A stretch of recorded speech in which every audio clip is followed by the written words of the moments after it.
오늘도 살아계셔서 우리 가운데 함께 하신 하나님 감사합니다.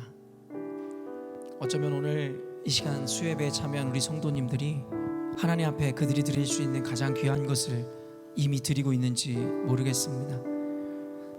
각자가 해야 하는 일들과 또 피곤한 몸을 쉬어야 함에도 불구하고 안에 몸을 쳐 복종하고 있사오니 이들의 삶을 통해 주님 영광받아 주시옵소서.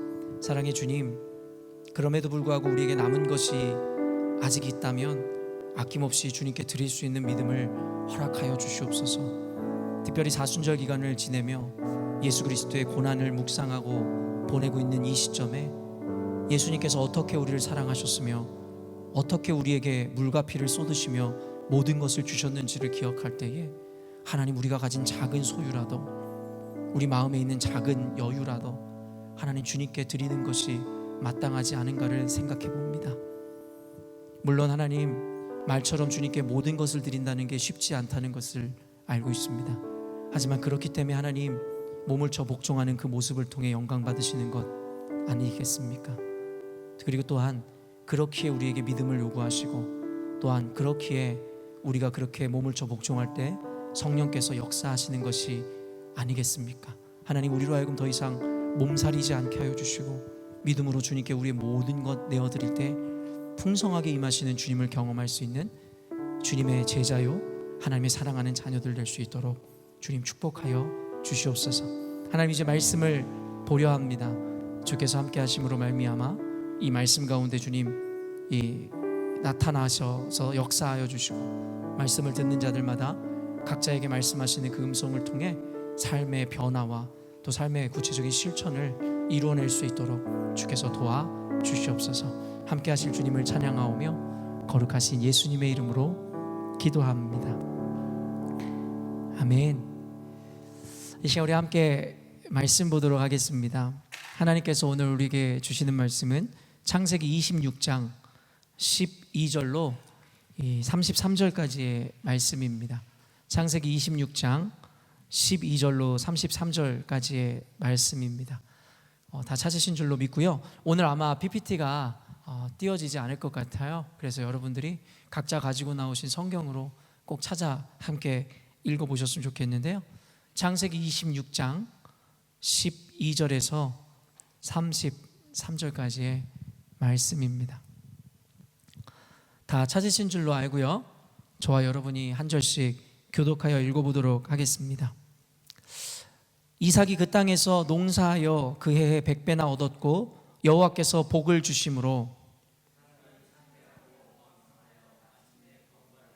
양과 소가 때를 이루고 종이 심이 많음으로 블레셋 사람이 그를 시기하여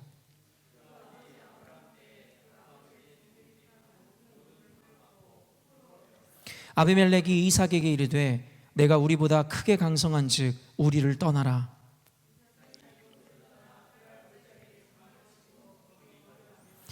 그 아버지 아브라함 때에 팠던 우물들을 다시 팠으니 이는 아브라함이 죽은 후에 블레셋 사람이 그 우물들을 메웠음이라.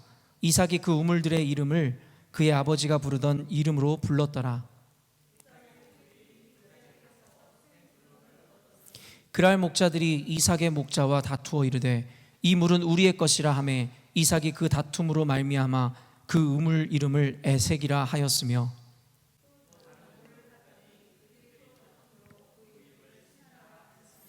이삭이 거기서 옮겨 다른 우물을 팠더니 그들이 다투지 아니하였으므로 그 이름을 르호봇이라 하여 이르되 이제는 여호와께서 우리를 위하여 넓게 하셨으니 이 땅에서 우리가 번성하리로다 하였더라. 그 밤에 여호와께서 그에게 나타나 이르시되 나는 내 아버지 아브라함의 하나님이니 두려워하지 말라. 내 종 아브라함을 위하여 내가 너와 함께 있어 내게 복을 주어 내 자손이 번성하게 하리라 하신지라.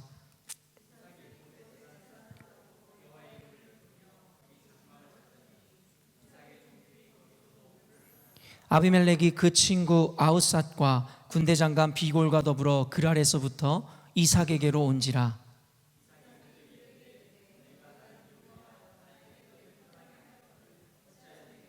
그들이 이르되 여호와께서 너와 함께 계심을 우리가 분명히 보았으므로 우리의 사이 곧 우리와 너 사이에 맹세하여 너와 계약을 맺으리라 말하였노라.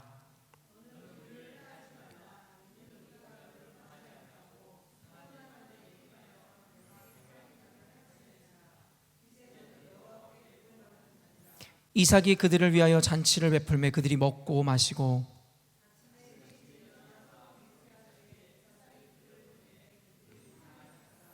그날에 이삭의 종들이 자기들이 판 우물에 대하여 이삭에게 와서 알리어 이르되 우리가 물을 얻었나이다 하매 그러므로 그 성읍 이름이 오늘까지 브엘세바더라. 아멘. 오늘은 본문 말씀을 통해서 이삭에 대하여 함께 살펴보며 제가 부제로 양보의 아이콘이라고 이름을 붙였는데요. 사실은 이삭은 부제를 붙인 것 같이 사실은 성경에 나오는 인물 중에 가장 온유한 인물 중에 한 명이 아닐까라는 생각을 합니다. 물론 온유에 대해서 이야기할 때 빠질 수 없는 것이 어쩌면 모세일 것인데요. 그럼에도 불구하고 저는 어쩌면 모세의 모습보다도 이삭의 모습이 훨씬 더 온유한 모습을 갖추진 않았나라는 생각을 합니다. 예전에 그래서 한때 유행했었던 이 찬양 중에 야곱의 축복이라는 찬양이 있었잖아요. 선풍적인 인기와 함께 저희 세대들은 그 찬양으로 서로를 많이 축복했던 기억이 있는데 사실은 야곱만큼이나 많은 축복을 누렸던 것이 또한 이삭이었습니다. 그래서 야곱의 축복이라는 노래 이후에 이삭의 축복이라는 노래가 또 나와 또 축복송으로 널리 알려진 적이 있었습니다. 근데 여러분이 잘 알고 있듯이 야곱과 이삭의 사이에는 굉장히 큰 갭이 있어요. 야곱이라는 자는 사실은 속이는 자였고 그리고 평생을 거짓말하다가 결국에 남에게 속임을 당하고 또 도망하는 인생, 그리고 여러분 나중에 애굽으로 내려가 죽기까지 얼마나 많은 여러분 어려움들과 자식들 간의 어떤 분열들이 있었습니까? 그런데 이삭이라는 이 존재에 대해서는 성경에서 그렇게 큰 어려움이나 특별함들이 기록되어 있지 않다라는 거예요. 그런데 그 근거를 저는 어디서 찾냐면 바로 이삭의 온유한 성품에서 좀 찾아보고자 했다라는 거죠. 방금도 이야기했지만 야곱은 늘 속이는 자였어요. 말 그대로 얍삽하고 그리고 계략과 겉모술수에 능한 이였단 말이에요. 그러다 보니까 성경에서 이야기하는 인과응보의 법칙에 따라 겉모술수를 벌이고 약삭 빠른 자에게는 그와 같은 속임의 인생이 반복되는 것을 우리는 보았죠.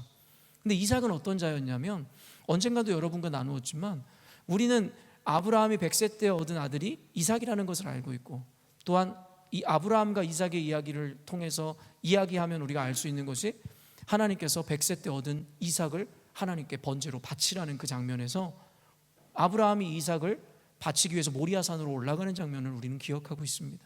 그러나 언젠가도 지적했듯이 우리는 아브라함의 믿음에만 주목하지 이삭의 믿음에는 주목하지 않잖아요.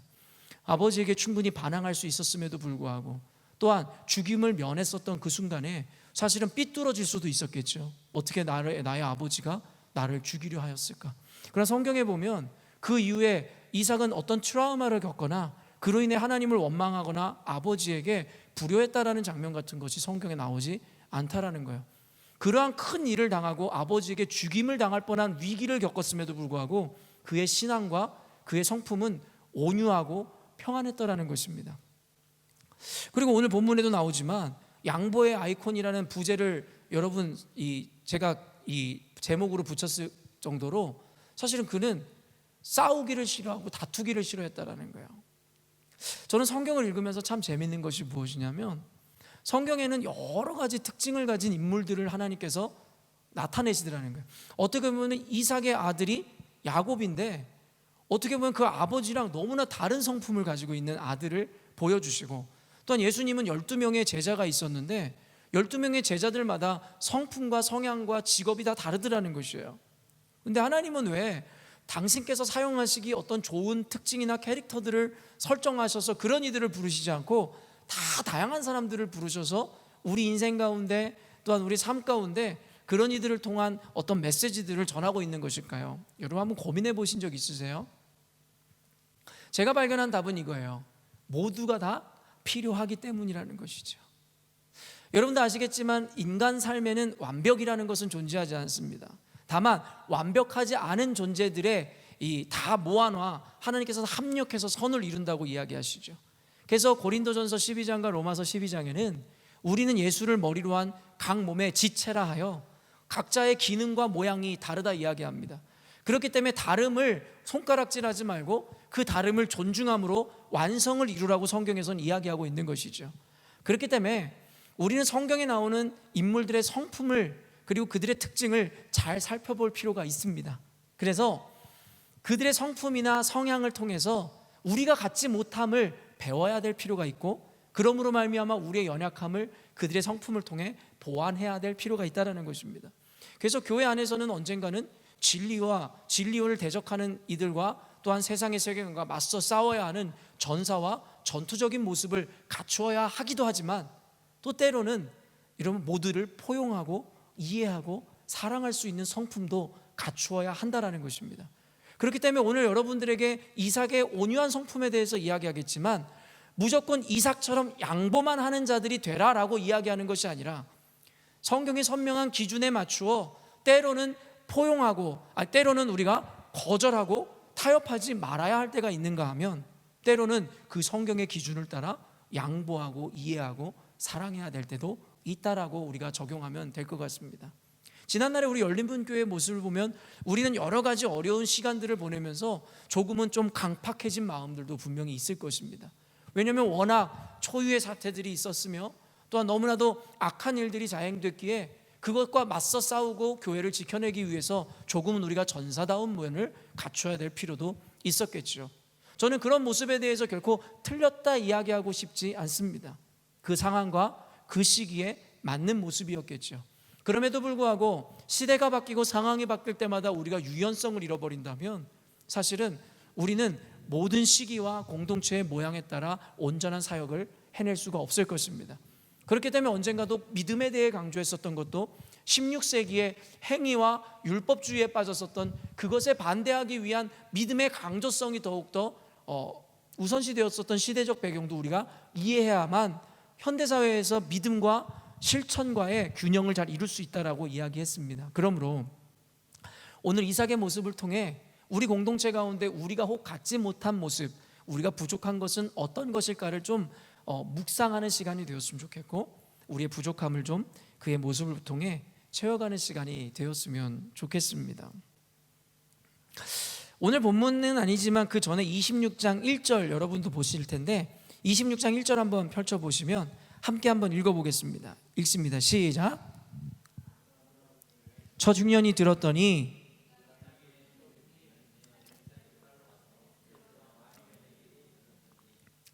결국에는 아브라함 때에 첫 흉년이 들었는데 사실은 굉장히 극심한 기근이고 흉년이었던 것 같습니다. 그러다 보니까 이삭이 결국에는 그랄로 가서 블레셋 왕 아비멜렉에게 이르렀다라는 거예요. 말 그대로 이 야곱과 그 아들들이 심한 기근으로 인해서 애굽으로 피신하여 그곳에서 연명하였던 것 같이 결국에는 아브라함의 땅에 큰 기근이 들므로 말미암아 이삭은 그랄 땅 곧 블레셋 왕 아비멜렉에게 피신하였다라고 성경에서는 기록하고 있습니다.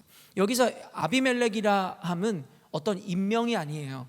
우리가 잘 알고 있는 이 애굽의 왕을 우리가 바로로 통칭하고 그리고 유다의 왕을 헤롯이라고 통칭하였듯이 이 블레셋의 왕을 아비멜렉이라고 우리가 통칭한다라고 여러분 이해하시면 됩니다. 그래서 인명이 아님을 이해해야 벌써 1세기 전에도 아비멜렉이 등장하는데 그와는 다른 왕임을 우리가 인지할 수 있어야 한다라는 것이죠. 지금의 배경은 그래서 블레셋 왕 아비멜렉이 다스리는 그랄 땅에서 지금 이삭이 이 오늘의 본문을 시작하는 내용들을 우리에게 보여주고 있다라는 것입니다. 그러면서 하나님께서 이 그랄 땅에 거하는 이삭에게 나타나서 그에게 말씀하시는 장면들이 그 뒤에 쭉 나온다라는 것이에요. 그리고 네가 이 땅에서 거류하면서 너가 나와 함께 있으면 내가 너에게 복을 줄 것이고 이 모든 땅을 너와 내 자손에게 주리라는 아브라함과 했었던 그 맹세를 다시 기억하고 상기하게 하더라는 것이죠. 그러므로 아브라함에게 주었던 이 하늘의 별과 같이 자손들이 번성할 것이라는 것을 아브라함과의 약속을 근거로 이삭에게도 동일하게 말씀하시는 것을 보게 되더라는 것입니다. 언젠가도 그 언약 신학에 대해 이야기하면서 이야기했잖아요. 이 약속의 중요성. 하나님은 히브리족의 조상인 아브라함을 부르시며 그와 언약을 맺으시잖아요. 그러면서 네가 파기하지 않으면 나는 절대 파기하지 않겠노라고. 네가 좌로나 우로나 치우치지 않고 내 말씀에 귀를 기울이고 나의 명령을 지켜 행하면 내가 너와 네 자손을 번성케 하리라는 그 약속을 이삭에게도 그대로 내려주며, 이 5절 말씀 한번 읽어볼까요? 5절 말씀이에요. 이것이 하나의 이 조건이 되는 것이죠. 읽습니다. 시작.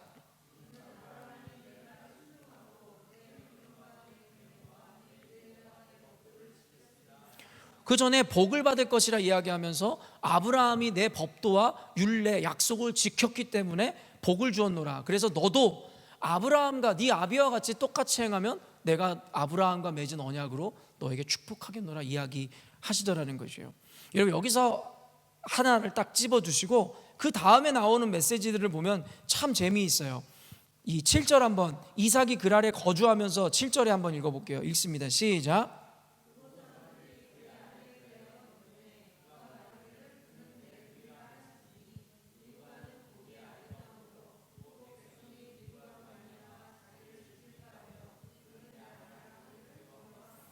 이런 참 재밌어요. 저는 보면 아브라함과 이삭에게 이야기하는 이 장면에서 거기서 하나님의 어떤 의도를 발견하게 됩니다. 방금은 아버지가 했었던 그 명령을 그대로 너도 지켜서 그의 모습을 따라가면 복을 내려주겠다는 것인데, 그 뒤에는 그 모습과는 전혀 상반된 유전을 보여주죠. 여러분, 자기 와이프를 누이라고 속였던 장면을 누가 또 했었죠? 그의 아버지인 아브라함이 벌써 2번이나 했었던 이 연약함이고 죄악된 모습이었단 말이에요. 그런데 그 죄의 유전까지도 이삭에게도 전해져서 이삭도 그 아비가 했었던 그 연약함과 죄의 모습을 그대로 재현해내더라는 것입니다. 아버지와 맺은 언약을 그대로 말씀하시는 하나님, 그리고 아버지가 행했던 죄에 대해서도 그대로 한 번 더 반복하고 있는 이삭의 모습을 통해 주님께서 저와 여러분에게 보여주시고자 하는 것이 무엇이겠냐라는 것입니다. 여러분은 모두 대부분 다 자녀가 있는 분들이잖아요. 자녀들의 모습을 보면 정말 신기한 거예요. 저는 우리 아들이 제 손가락을 닮은 걸 보면서 너무 신기하고 그 손을 볼 때마다 너무 재밌거든요. 그런데 단순히 유전이라는 것이 외형적이거나 신체적인 특징뿐만 아니라 성향도 그렇게 닮더라는 거예요. 첫째 아들은 저를 닮고 둘째 아들은 자기 어미를 닮는 것을 보면서 참 신기하다. 나는 이런 성향이나 성품은 후천적인 것이라 생각했는데 그 유전 안에, DNA 안에 여러분 어쩌면 그러한 성품까지도 녹아져 있는 것은 아닌가라는 생각이 들었습니다. 그런데 단순히 언젠가도 가게에 흐르는 저주라는 이야기를 여러분들에게 이야기하며, 그 저주라는 것은 단순히 유전적이고 어떤 이 spiritual, 영적인 문제인 것뿐만이 아니라 사실은 보고 배운 것이라고 이야기했었잖아요. 사실은 여기서 아브라함의 하나님의 말씀에 순종하는 모습과 그리고 하나님을 끝까지 신뢰하지 못하고 죄를 지었던 모습은 결국에는 그들의 행동이 후손들에게 미치는 영향에 대해서 그대로 보여주는 것이라는 생각이 들었습니다. 사랑하는 부모 여러분, 여러분들이 하나님 앞에서 어떠한 믿음으로 살아가는지와 하나님 앞에서 또한 어떠한 모습으로 또 죄를 짓는지가 자녀들에게는 그렇게 유전이 된다는 것이고, 그걸 통해서 자녀들은 보고 배움으로 그들의 인생을 여러분 결정하게 되더라는 것입니다. 그러므로 여기 계시는 여러분과 저는 부모로서 사실은 오늘도 다시 한번 우리의 삶을 점검해 봐야 된다는 거예요. 잘못하면 우리의 모습을 통해 이 복이, 하나님과의 언약이 유전될 수도 있겠으나, 잘못하면 저와 여러분이 짓고 있는 그 죄의 유전이 자녀들에게도 전달될 수 있기 때문입니다.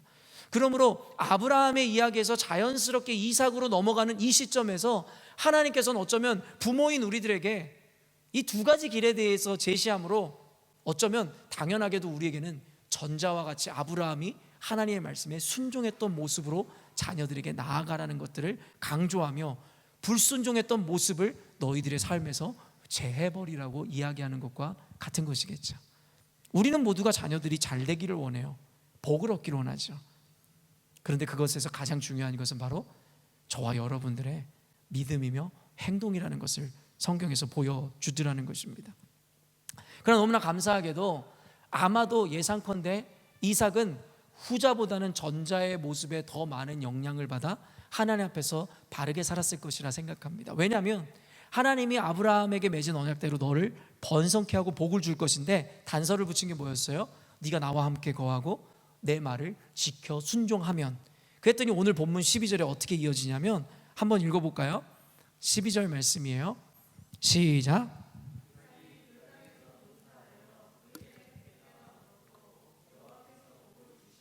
13절에 여러분 어때요? 결국엔 그가 씨를 뿌렸는데 거기에서 이 100배의 결실을 얻었다라는 것이에요. 그러면서 말하는 게 여호와께서 복을 주심으로 그가 심히 창대케 되고 그리고 왕성하여 마침내 거부가 됐다라는 거예요. 여러분 그의 시작은 어땠어요? 말 그대로 이 기근을 피해서 어떻게 보면은 난민과 같이 그 그랄 땅에 거저 겨우 이렇게 간구하여 빌어먹게 되어지는 삶으로 시작했죠. 근데 하나님께서 복을 주시니까 그의 인생이 마침내 거부가 됐다라는 것이죠. 이걸 통해서 우리가 유추해 볼 수 있는 게 뭐예요? 이삭은 하나님 앞에 순종하는 삶을 살았다. 방금 전에 네가 순종할 때 너에게 복을 주시겠다 하셨는데 복을 주신 이유는 아브라함이 하나님 말씀에 순종했기 때문이다라는 것이죠. 늘 강조하지만 저는 기복주의 신앙에 대해서 굉장히 많이 지탄하고 그리고 그것에 대해서 지양해야 할 것을 여러분들에게 가르칩니다. 하지만 또한 늘 강조하듯이 기복 자체가 나쁜 것은 아니다라고 이야기하죠. 우리가 잘 되고 복을 받아 부자가 되고 싶어하는 그 욕망 자체가 틀렸다라고 할 수 없다라는 것이에요. 그리고 성경에서는 특별히 구약의 성경에서는 하나님 말씀에 순종하고 하나님 뜻대로 산 자들은 늘 이러한 실질적인 복을 받아 누렸더라는 것입니다. 물론 이것을 단순 적용하여 우리 인생이 가난하고 연약한 가운데 있으면 우리의 믿음은 우리의 신앙은 별로냐 이렇게 적용해서는 안 될 것이에요. 그러나 분명한 것은 성경의 원리에 따라 물론 그것에 변수도 있으며 또 다른 계획과 목적이 있을 수는 있겠으나 기본적으로 하나님 말씀에 순종하고 주의 뜻을 받들어 살면 주님께서 지혜를 주시고 우리로 하여금 잘 살 수 있는 은혜를 주신다라는 것은 성경적인 세계관입니다. 그러므로 우리가 단순히 하나님 앞에 복을 주십시오, 우리가 잘 살기를 원합니다, 내 자녀들이 복을 얻게 해주십시오 라고 고백하고 기복하기 이전에 사실 우리가 먼저 하나님 말씀에 순종함으로 아브라함이 그러하였고 이삭이 그러하였던 것처럼 하나님의 율례와 계명을 지켜낼 때에 비로소 하나님의 복을 구할 수 있는 자의 조건을 갖추게 된다는 것입니다. 늘 제가 모순이라 생각하는 것이 무엇이에요? 권리는 원하면서 책임을 다하지 않는 현대 그리스도인들에 대해서 비판하잖아요. 성경에서는 너희들이 정말 기복을 원하거든, 복을 원하거든, 그럼 너희들이 하나님 말씀에 순종해봐라 라고 이야기하고 있다는 것이죠. 그렇기 때문에 단순히 복만 구하지 마시고 아브라함이 그렇고 이삭이 그러했던 것처럼 하나님 말씀에 순종하심으로 하나님이 주시는 100배, 1000배의 결실을 맺으시고 누리시는 저와 여러분이 되시기를 주님의 이름으로 축원합니다. 이런 결국에는 그러한 순종으로 말미암아 이삭에게 어떤 일이 일어났어요? 여러분 15절 16절 한번 읽어볼까요? 15절 읽습니다. 시작.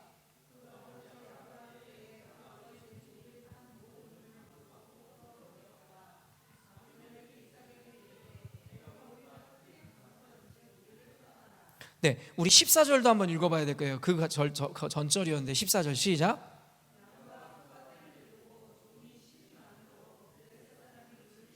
여러분 보세요. 결국엔 그가 거부가 되니까 필연적으로 따라오는 시기와 질투가 따라오더라는 거예요. 그가 아무것도 없을 때에는 그랄 왕이 이 아비멜렉 왕이 그를 그냥 불쌍히 여김으로 그냥 걷어줄게, 난민 불쌍하니까 받아줄게. 그런데 그가 힘이 많아지니까 복을 얻으니까 이 블레셋 사람들과 그 아비멜렉 왕이 질투와 시기고 눈이 멀기 시작하더라는 것이죠. 어떻게 보면 요셉을 통해서 애굽 땅에서 자리를 잡기 시작한 이스라엘 백성이 하나님이 복을 받아 번성하게 되자 애굽 사람들이 결국엔 시기했던 것과 똑같다라는 것이죠. 그러니까 하나님의 사람들은요, 말씀을 순종함으로 말미암아 복을 얻기 시작하면 시기 질투하는 이들이 나타나게 되어 있습니다. 이거는 필연적인 것이에요. 그렇기 때문에 이러한 자연적이고 당연하고 필연적인 것을 설명하는 이유는 무엇이냐면 여러분 각오하셔야 된다는 것이죠. 어쩌면 실질적으로 우리가 단순히 부자가 된다는 것만을 의미하는 것이 아니라 영적으로 우리가 성장하고 영적인 부요를 누릴 때라도 시기 질투하는 무리들이 생겨나게 되어 있다는 것입니다. 그러면서 여러분 얼마나 옹졸하고 악랄하게 여러분 이삭을 쫓아내냐면요, 아브라함 때에 결국에는 아버지의 종들이 판 우물들을 다 막고 흙으로 메워버리더라는 거예요. 거기서 물을 얻어먹고 거기서 살고 있었던 삶의 터전을 막아버리더라는 거예요. 여러분, 고대 사회에서 물이 의미하는 게 뭔지 아시죠? 물은 생명이었단 말이에요. 우물을 막아버린다는 것은 그들의 생명을 빼앗기로 그들을 겁박하고 협박했다라는 것이죠. 그러면서 아비멜렉이 대놓고 이야기하잖아요. 네가 이제는 우리보다 크게 강성했으니까 이제 나가라, 그만 떠나라, 이렇게 이야기하는 장면을 오늘 보여주고 있다라는 것이에요.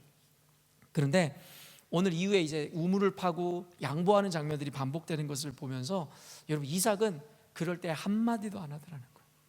어떻게 보면 그의 아버지 아브라함이 이삭을 죽이려 할 때에도 그것에 대해서 한마디 항변하지 않았던 것 같이, 그 모습을 예수님께서 여러분 어때요? 양과 같이 아무 말 하지 않고 끌려갔었던 모습을 보여준다 이야기하잖아요. 어쩌면 이삭은 그것에 강성하고 번성했는데 그저 떠나라는 그의 말에 하나의 항변이나 불평의 모습을 그리고 있지 않다라는 거예요. 그리고 심지어는 여러분 그 이후에 어때요? 우물을 팠어요. 또 다른 데서 먹고 살아야 되잖아요. 그래서 그랄 골짜기에 가서 거기서 우물을 파는데 거기서 또 물이 나오니까 여러분 어때요? 그랄 목자들이 와가지고 이삭의 목자들이랑 다투어서 그것들을 자기의 것이라고 이야기하기 시작하더라는 거예요. 근데 참 재밌게도 이삭은 또 싸우지 않더라는 거예요. 그냥 양보하고 또 다른 곳으로 옮겨가더라는 것이죠. 이런 이삭의 모습을 보면서 사실 제가 갖지 못한 모습을 보아요. 어떻게 저렇게 온유하였으며 어떻게 저렇게 양보할 수 있었을까? 어떻게 보면 사람들이 얘기하기는 저런 바보 같고 멍청한 녀석이라고 얘기할 수 있는 그러한 여러분 어떻게 보면 나이브한 모습들을 보여줄 수 있었을까? 그러나 저는 그렇게 생각합니다. 이삭이 지금까지 보여줬었던 그의 믿음을 볼 때에 이삭이 양보했었던 이유는 그가 바보 멍충이어서가 아니라 바로 아브라함과 맺은 하나님의 약속을 믿고 신뢰했기 때문입니다. 하나님의 주권을 믿고 신뢰했기 때문에 내가 너희들과 다투면서까지 그것을 지켜내지 않더라도 나에게 생명 주신 주님께서 어디를 가든지 나에게 번성케 할 것이라는 것이죠. 이삭이 가졌던 믿음은 무엇입니까? 눈에 보이는 것 그리고 성공의 가능성을 봤던 것이 아니에요. 세상 사람들이 말하는 것처럼 어떠한 그런 것을 보는 것이 아니라 믿음의 눈을 통해 하나님을 바라보고 믿고 신뢰했던 것이에요. 내가 너희들과 다투지 않아도, 내가 이것을 양보하여도 하나님께서는 내가 어디를 가든지 간에 내가 밟는 곳을 내게 줄 것이고 내가 어디를 가든지 간에 나에게 복을 주실 것이다. 왜? 하나님은 아브라함과 언약을 맺으시고 내가 주님과 함께 동행하는 한 하나님은 늘 나를 중심으로 세상을 변화시키실 것이기 때문이다. 그러면서 그 이후의 이야기를 보면 결국엔 브엘세바로 올라가 여호와께서 또 그에게로 나타나고 그에게 복을 주고 자손을 번성케 한다라는 아브라함과의 약속을 다시금 상기시켜 주므로 그의 믿음이 틀리지 않았다라는 것을 보여줍니다. 사랑하는 열린목교회 성도 여러분, 복을 받아 누리시기를 원하시죠? 저도 그렇습니다. 복을 받아 누릴 수 있는 비법에 대해서 이렇게 이야기하는 거예요. 단순히 양보를 하라의 개념만이 아닙니다. 제가 이야기하고자 하는 것, 이 본문이 이야기하고자 하는 것은 무엇이냐면 하나님을 신뢰하라는 것입니다. 그리고 하나님을 신뢰함으로 그의 율례와 그의 법도를 지켜 행하면 세상의 가능성이나 세상의 합리가 아니라 하나님의 방식으로 우리의 인생을 복되게 하실 수 있다는 것입니다. 여러분, 세상의 원리가 여러분을 성공케 한다 생각하십니까? 세상의 인맥이, 세상이 이야기하는 그 빽이 줄을 잘 서야 여러분이 복을 얻을 수 있다고 생각하십니까? 천만의 말씀이죠. 세상에 그런 것들에 속해 있는 사람들은 그런 것에 영향을 받는지 모르겠지만 하나님께 속해 있는 자들은 그런 것에 영향을 받지 않고 오직 하나님의 영향을 받아 주님의 뜻을 이루는 삶을 살게 될 것이라는 것입니다. 그러면서 하나님께서는 이 이후에 잊지 않고서는 그의 원수를 알아서 갚아주세요. 싸워서 그의 뺨을 때리지도 않았고 억울함을 토로하지도 않았는데 그의 원수된 자가 와서 먼저 고개를 숙이고 무릎을 꿇게 하시더라는 것입니다. 26절로부터 28절 한번 읽어볼까요? 이러한 일들이 저와 여러분의 삶 가운데 이루어지기를 주님의 이름으로 축원하는데요, 우리 한번 읽어볼게요. 시작.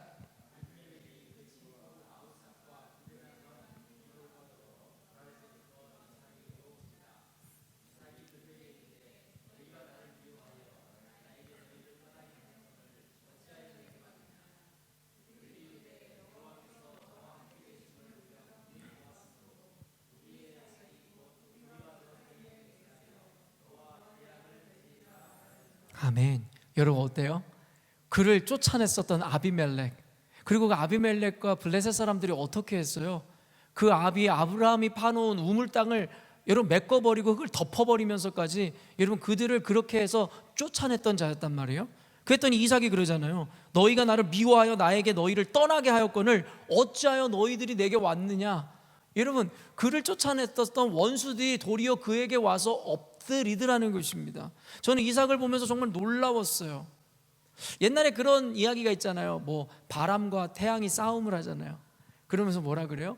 너가 세니 내가 세니 하다가 이솝우화의 이야기잖아요. 어떤 사람이 지나가는 것을 보면서 바람이 누가 저 사람의 옷을 벗게 하는지를 내기하자. 그래서 바람이 너무나 상식적이게도 강한 바람을 몰아붙이더라는 거예요. 그랬더니 강한 바람이 오니까 그 사람이 어때요? 잠바를 더 동여매무로 말미암아 잠바가 날아가기는커녕 그거 더 단단히 붙잡게 되더라는 것이죠. 근데 상식을 깨버리고 태양이 따뜻함으로 그를 품어주자. 어때요? 그 따뜻함에 더워 그 자켓을 벗음을.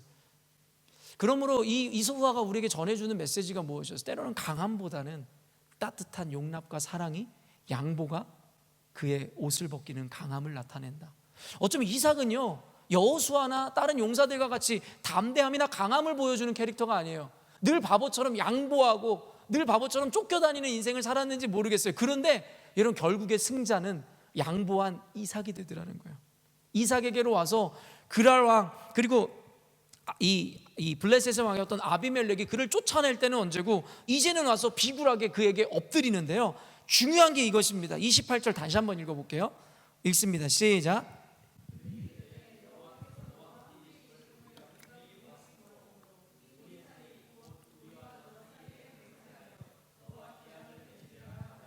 여러분 그 한 일국의 왕이 거부지만 이삭에게 와서 여러분 무릎을 꿇게 되는 그 이유가 무엇이었습니까? 바로 여호와께서 너와 함께 하심을 우리가 분명히 보았다라는 것이에요. 뭘 통했을까요? 그의 양보하는, 그의 온유한 모습을 통해서요. 왜냐하면 여러분 블레셋의 왕이었던 그 아비멜렉이 다 알고 있었을 거예요. 그가 가는 곳마다 우물을 파서 우물이 나오면 결국에는 시비가 붙었는데도 그것을 양보하고 떠나는 거예요. 싸우거나 다투지 않더라는 거예요. 처음에는 바보 멍충이라고 생각했을지 모르겠어요. 조롱했을지 모르겠어요. 그런데 여러분 나중에 보니까 이상하네. 그에게 뺏고 뺏어도 그는 다시금 샘이 솟아오르고 다시금 복을 얻네. 그러면서 처음엔 조롱하던 이들이 두려움을 느끼기 시작하는 것이, 여러분 그리스도인들의 모습이 이와 같아야 된다는 것입니다. 처음에는 세상이 그리스도인들을 조롱할지 모르겠어요. 저런 바보 같은 것들, 저런 미련한 것들. 그런데 여러분 나중에는 어떻게 돼요? 성경에서도 나오지만 그들이 교회를, 그리스도인들을 두려워하기 시작하더라는 거예요. 저들을 아무리 핍박하고 아무리 불리하게 해도 여러분 그들이 온유하게 늘 승리하고 하나님의 복을 받아 누리는 것을 통해 그들이 조금씩 소름이 돋고 두려워하기 시작하더라는 거예요. 현대 그리스도인들이 힘을 잃은 것은 단순하죠. 도리어 이와 같은 믿음으로 살아가는 것이 아니라 세상 사람들보다 더 독하고 더 악하게 살지만 이런 복을 받기는커녕 세상을 두렵게 하기는커녕 도리어 세상으로부터 조롱거리로 전락해버리는 모습을 보면서 이 말씀은 우리들에게 주는 또 다른 교훈들이 있는 것이죠. 세상 사람들은 예수를 바보라 조롱했습니다. 멍청이라 조롱했습니다. 그리고 그를 따르는 우리 그리스도인들이 온전한 말씀대로 살아가는 우리들의 모습을 또 조롱할 것입니다. 바보 같은 녀석들이라고, 멍청한 녀석들이라고.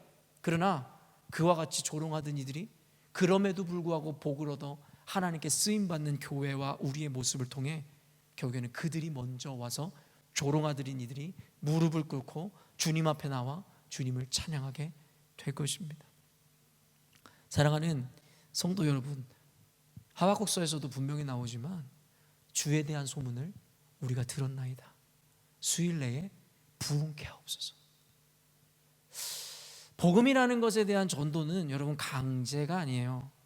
사람들에게 전도지를 나눠준다라고 여러분 그들의 삶이 변화되는 것이 아니라는 것입니다. 뭘 통해서요?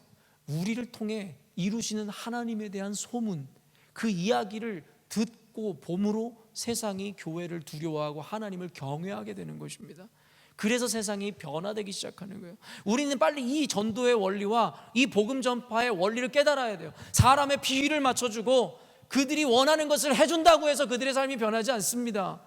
하나님의 말씀 앞에서 말씀을 기준으로 한 사랑과 정의와 공의 그리고 자비와 사랑을 세상 가운데 보여줄 때 세상은 주를 경외하고 그리스도인들을 감당할 수 없으므로 좋은 의미에서 두려워하기 시작할 것이라는 것입니다. 그러므로 오늘 말씀의 결론을 맺자면 저와 여러분은 복을 받으셔야 됩니다. 이것은 단순히 부자가 되라는 이야기가 아닙니다. 어떤 의미에서든지 여러분은 복을 받으셔서 아브라함과 약속하셨던 그 언약을 여러분의 삶을 통해서 이루어내므로 세상 가운데 보여주셔야 됩니다. 그러므로 여러분은 하나님의 말씀을 타협하지 않고 순종하고 지켜냈는데 세상은 여러분을 조롱했는데 여러분의 인생이 더 복을 받고 잘 되는 거예요. 여러분이 늘 행복한 거예요. 여러분 늘 감사한 거예요. 여러분 입술에 늘 찬양이 넘치는 거예요. 사람들이 의아해하기 시작하고 나중에는 여러분의 모습을 통해 두려움을 느끼게 되는 것이고 하나님을 경외하기에 이르러야 된다는 것입니다.